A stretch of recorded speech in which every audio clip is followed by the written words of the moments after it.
Hey guys, I just wanted to take a few minutes and spend some time talking about some of the core concepts and facts that you're going to need kind of moving forward. So some of it might be review, and if it's not review, hopefully you can bring some questions to class and kind of go from there.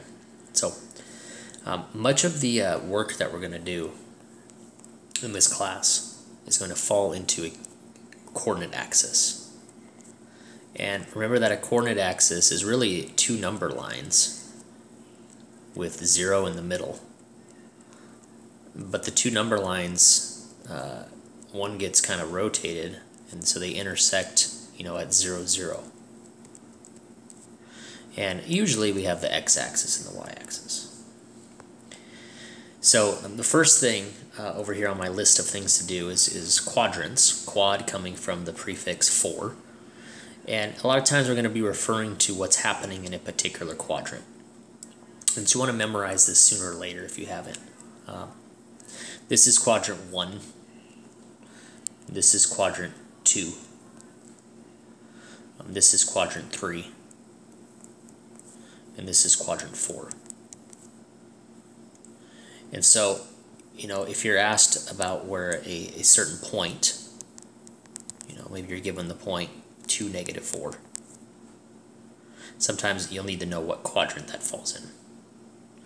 And 2, -4, if I switch colors, would be down here.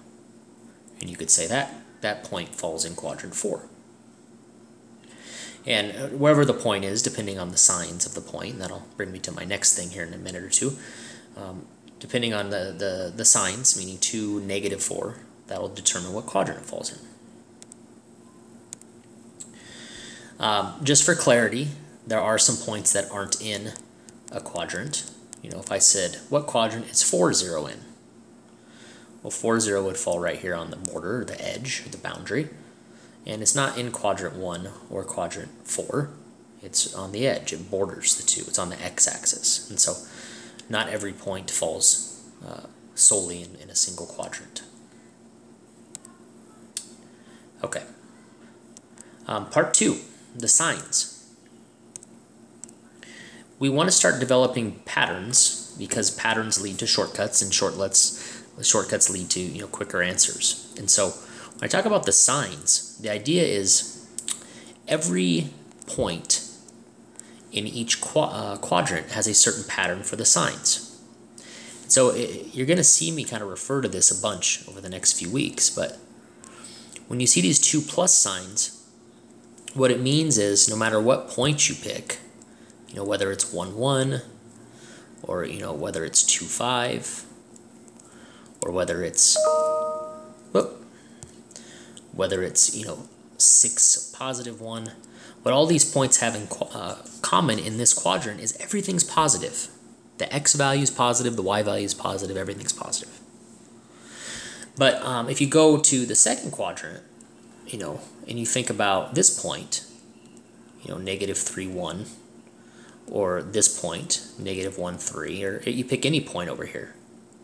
The first value is always going to be negative, and the y value is always going to be positive. And as you go on to the third quadrant, it's going to be a -x and a -y. This point right here is a -3 and a -2. And the last combination over here is the one we talked about, the first point. You have a positive x and a -y. And so when you start looking at maybe a point like -5, -3, you could plot it and it'd be somewhere over here. But because they're both negative signs, we know that it's going to be in quadrant 3, because 2 negatives always fall in quadrant 3. And so we're looking for patterns and generalizations that are going to help us as we move forward. Okay, and the last thing about this little mini review is just reference angles, which we've started to work with. But a lot of times we're going to have to set up a reference angle based on a degree measure or a quadrant or a point or something. And so let's look at reference angles. So real quick, if we are asked to find a reference angle for, say, 300 degrees, what we've learned so far is that 300 is going to stop somewhere over here. And then we say that the angle terminates. We could say now that it terminates in the fourth quadrant. But this picture doesn't really have a triangle. It doesn't have a specific angle labeled. And so the reference angle is always going to be the angle that's formed when you take the terminal line, create a triangle with the x-axis, specifically a right triangle, and the angle between the x-axis and the line that you use to construct it, that angle that's in blue, that's your reference angle. It will always be with the x-axis, and it will always be acute, or 90 degrees. Yeah, that's one way to construct it. The other way to construct a reference angle is, say that they ask you to do it with a point. You know, maybe they'll give you a point like, you know, negative 4, 2.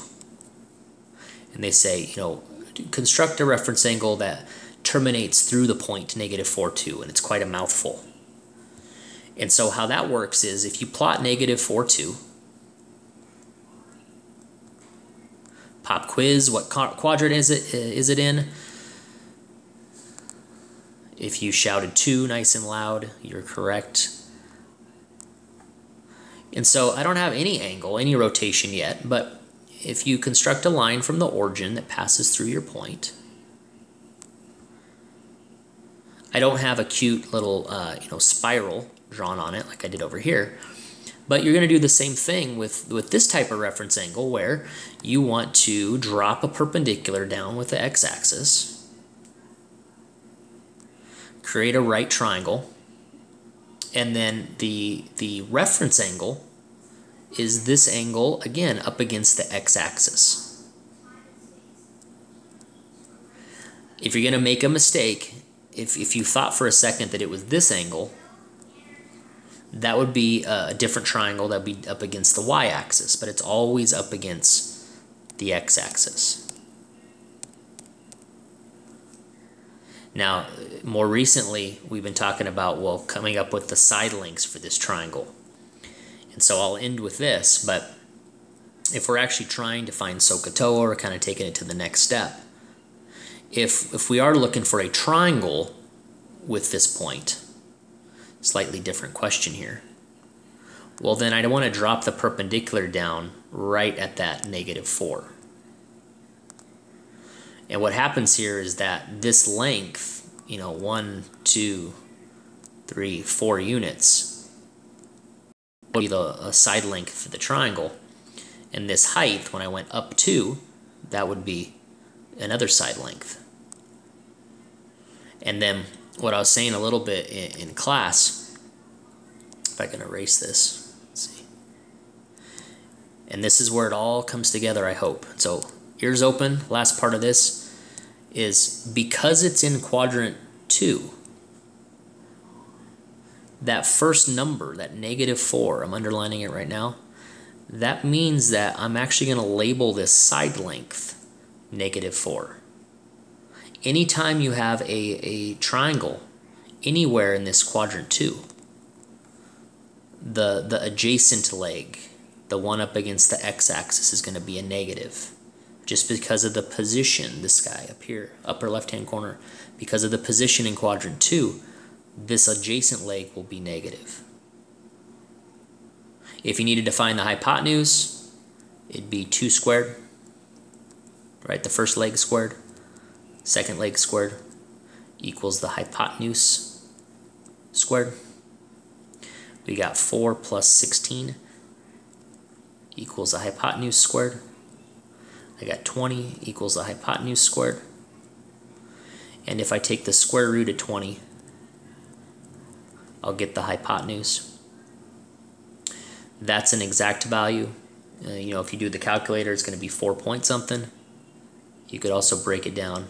We talked about simplifying radicals a little bit. And so you could write it like this also. So this length right here would be 2 radical 5. Anyway, I said what I wanted to say. I just wanted to give you a little extra support. I hope this video helped. Thanks for watching, and I'll see you soon.